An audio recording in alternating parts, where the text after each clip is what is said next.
Isa sa pinakamalupitang trash talkan talaga ngayon is yung term na Bisaya.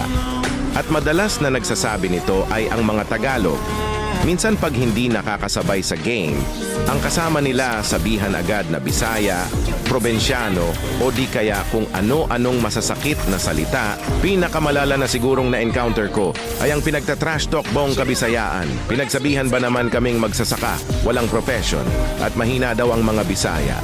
Siguro tanggap ko kung ako lang ang tinrash talk nila.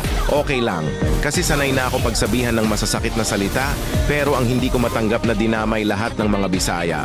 Tanggap ko na siguro na pagsabihan akong mahina. Pero ang husgahan ng pagiging Pilipino tiyak nakakaiba. Para sa mga Tagalog na mahilig man trash talk sa mga Bisaya, isipin nyo. Maraming bayaning Bisaya ang nagbuhis ng buhay para sa ating mga Pilipino at sa ating bansa. Para hindi masakop ng mga banyaga.